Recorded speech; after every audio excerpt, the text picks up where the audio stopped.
हर हर महादेव। दोस्तों, सावन में हरियाली अमावस्या का बड़ा महत्व है। यह दिन भगवान शिव पार्वती को विशेष प्रिय है तथा इस दिन अपने पितरों की प्रसन्नता के लिए भी कुछ काम किए जाते हैं। उनके नाम का दान पुण्य किया जाता है, भूखे गरीबों को भोजन कराया जाता है या अन्नदान दिया जाता है तथा गौ माता को खिला दें आप ये एक चीज़, तो आपके पितृ 100 जन्मों तक के लिए आपको देंगे आशीर्वाद और कभी नहीं लगेगा पितृदोष। ये वीडियो के अंत में बताएंगे गाय को आपको क्या खिलाना है। और इसके अलावा हम ये जानेंगे कि इस अमावस्या पर हम क्या दान पुण्य करें, वो हम एक वीडियो बना चुके, उससे आप देखें। बड़ा महत्व है दान पुण्य करने का, नदियों के जल में स्नान करने का या तालाब बावड़ी में जल के स्नान करने का, तथा उसके बाद सूर्य देव को जल समर्पित करने का भी बड़ा महत्व है।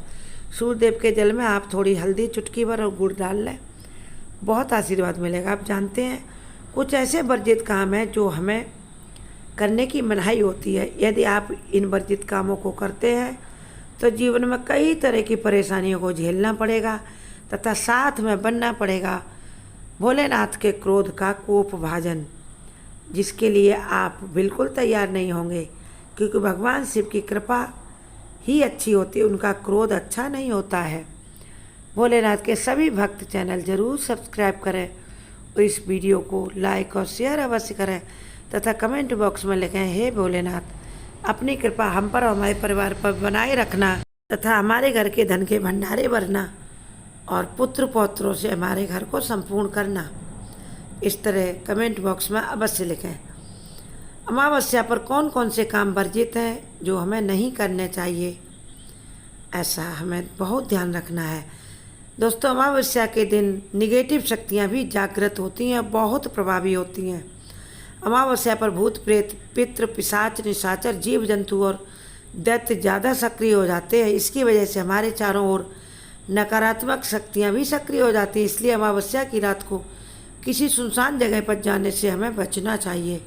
ख़ास तौर पर शमशान की तरफ तो कभी भूल कर आप अपना चेहरा भी ना घुमाएं, तभी आपके लिए अच्छा रहेगा। अगर आपकी आदत रोज़ सुबह देर से उठने की है तो अमावस्या के दिन ऐसा ना करें। इस दिन सुबह जल्दी उठें और स्नान करने का सूर्य देवता को हल्दी और गुड़ डालकर जल चढ़ाएं। सूर्य मंत्र बोलें, ओम सूर्यदेव सहस्त्रांशो तेजो रासे जगतपते अनुकंप में भक्त्या गढ़हार गढ़हार ओम सूर्याय नमः, श्री आदित्याय नमः, श्री भास्कराय नमः। ऐसा 3 से 5 बार बोलें और जल समर्पित करके वहीं पर एक परिक्रमा लगाएं, सूर्यदेव को नमस्कार करें। इसके बाद अमावस्या के दिन आप घर में शांति का सहयोग बनाकर रखें। आपस में लड़ाई झगड़ा बिल्कुल नहीं करना है, बहुत बचकर रहना इन सब चीज़ों से, तभी माता लक्ष्मी आपके घर में कदम रखेंगी, वरना माता लक्ष्मी घर के बाहर से ही क्लेश काय सुनकर लौट जाएंगी तथा घर के सदस्यों के आपस के वाद विवाद से पितृ भी बहुत दुखी होते हैं और उनकी भी कृपा से आप वंचित हो जाएंगे। इसलिए इस दिन घर में शांति का वातावरण बनाए रखें, आपस में सौहार्द बनाए रखें, एक दूसरे के साथ बड़े सामंजस्य से रहें। कोई जरा सा भी आपस में नोक झोंक न करें। यदि ऐसा कुछ माहौल बनता है तो जो बड़े हों वह समझदारी दिखाते हुए ऐसे माहौल को टालते हुए वहाँ से दूर हट जाएं, क्योंकि जहाँ क्रोध का आवेश होता है वहाँ पर यदि आप उस स्थान को छोड़ दें तो फिर क्रोध कम हो जाता है। इसलिए क्रोध से पूरा बच कर रहना है तथा अमावस्या के दिन आपको घर में तामसिक चीज़ों का बिल्कुल सेवन नहीं करना है तथा इनसे बिल्कुल दूरी बनाकर रखनी है। साथ ही इस दिन किसी भी प्रकार का नशा भी नहीं करना है। जो लोग बीड़ी सिगरेट और पान खाने के लत है, जिनमें जो लोग मदिरा पान करते हैं, उनको इससे बहुत दूरी बनानी होगी, नहीं तो पितृदेव तथा माता लक्ष्मी सदैव के लिए आपसे दूरी बना लेंगी। फिर घर में बहुत दुर्दशा होगी तथा सूर्यदेव भी नाराज होंगे और साथ ही साथ पितरों का कोप भाजन बनना होगा और भगवान शिव के क्रोध का भी कोप भाजन बनना होगा।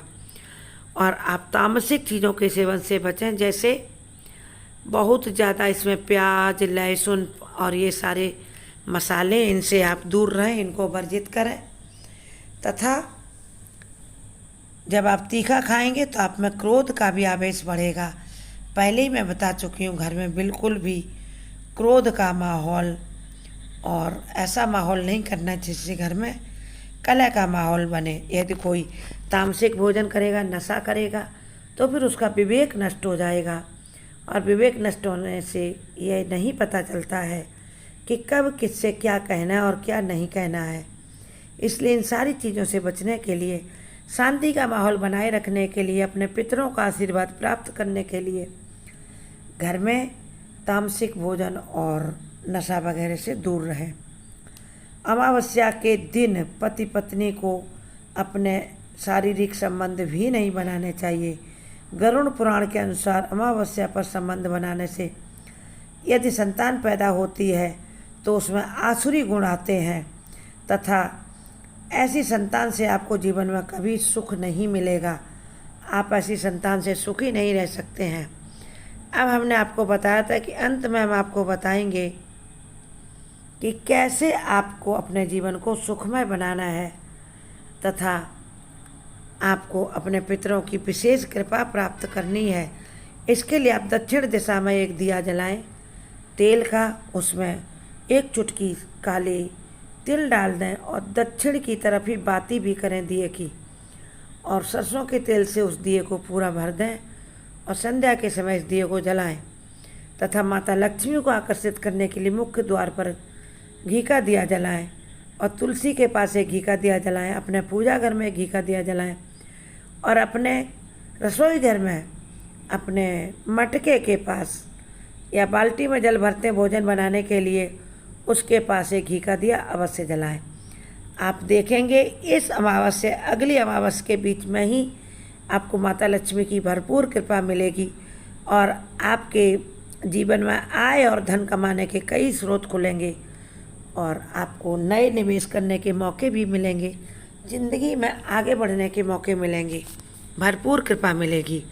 और यदि गलती से भी जो आपको काम मना किए गए हैं, एक भी काम कर लिया तो आपको बड़ी परेशानियों को भी झेलना पड़ेगा। दोनों बातें हैं, या तो आपको अच्छे काम करेंगे बहुत अच्छा मिलेगा, या निखिद्ध काम करेंगे तो बड़ा उसका भारी आपको दंड भी मिलेगा।